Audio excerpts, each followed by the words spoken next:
A fé é como um casamento. Quando a gente casa, a gente concorda em viver juntos pelo resto da vida.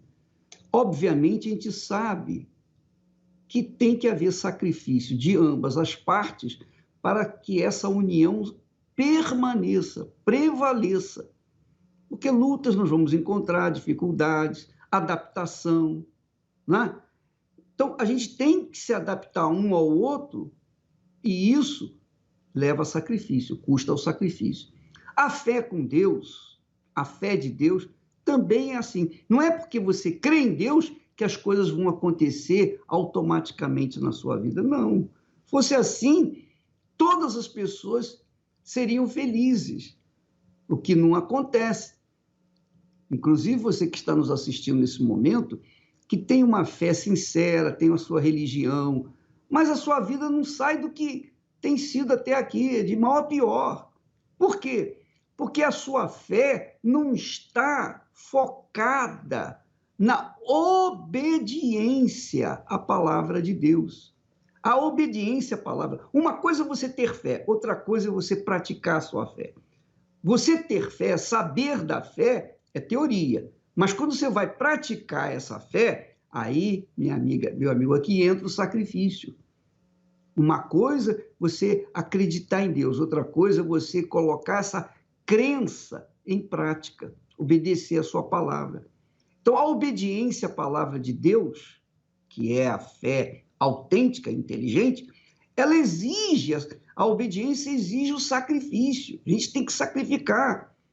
Sacrificar primeiro o nosso eu, sacrificar primeiro a nossa vontade. Porque para eu fazer a vontade de Deus, eu tenho que sacrificar a minha vontade. Não posso eu fazer a vontade de Deus e a minha ao mesmo tempo. Não dá. Você não pode fazer a vontade de Deus e a sua ao mesmo tempo. Então, para você praticar a fé no Deus vivo, Deus de Abraão, Deus de Isaac, Deus de Jacó, você tem que sacrificar. E essa é a proposta da fogueira santa do Monte Sinai. Nós vamos subir no Monte Sinai. Eu estarei indo no Monte Sinai. Então, por que eu vou? Porque eu creio. Se eu não cresce, eu não iria. Porque é para subir. Eu não tenho idade mais de jovem para uma aventura. Eu vou no sacrifício. Fora as horas de viagem, e fuso horário, e comidas diferentes. Tudo isso afeta uma pessoa com 75 anos de idade. Ora, minha amiga e meu amigo, é o sacrifício.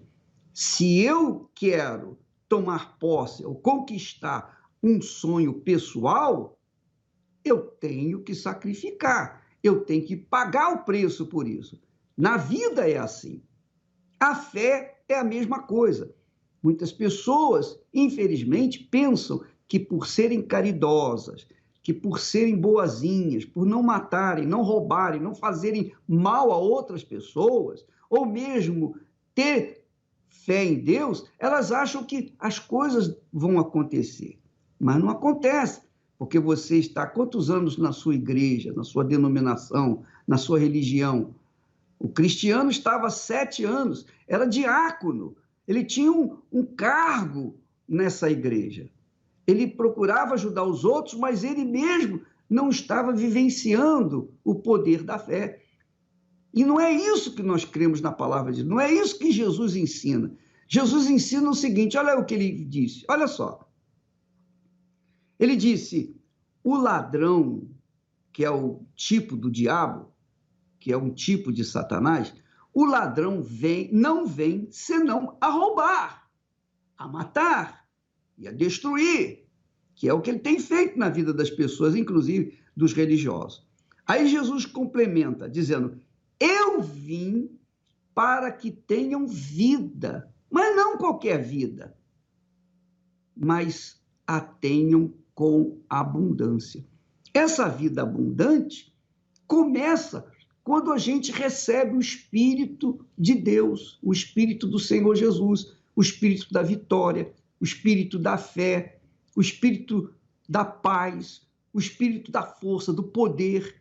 Quando nós recebemos o Espírito de Deus, ele nos encaminha a tomar posse das promessas que ele fez, que ele tem feito na sua palavra. E aí nós vamos sacrificar, aí nós vamos lutar, e aí nós vamos fazer a nossa parte, e Deus vai fazer a parte dele, que é cumprir a sua promessa, a sua palavra. É assim que funciona. Você faz a sua parte, Deus faz a dele. Sem isso não tem casamento, não tem aliança, não tem química, não adianta. Não adianta você ser religiosa, religioso e continuar apenas praticando uma religiosidade e não o exercício da fé na palavra de Deus, o exercício, a obediência à palavra de Deus. Agora você diz, mas eu tenho sido uma pessoa boa, eu não faço mal a ninguém. Isso é obrigação sua. Mas, ô bispo, eu sou uma pessoa caridosa, eu ajudo os pobres. Mas isso é uma obrigação sua. Nós temos obrigação de dar pelo menos o mínimo do que nós temos para as pessoas que sofrem. Agora, a fé é outra coisa. A fé é você obedecer à palavra de Deus. A palavra de Deus não manda a gente só dar pão para o faminto, roupa para o que está nu, visitar os enfermos, os presidiários. Não! A palavra de Deus manda muito mais. Manda colocar a nossa vida 100% no altar e fazer a vontade de Deus, que é o mais difícil.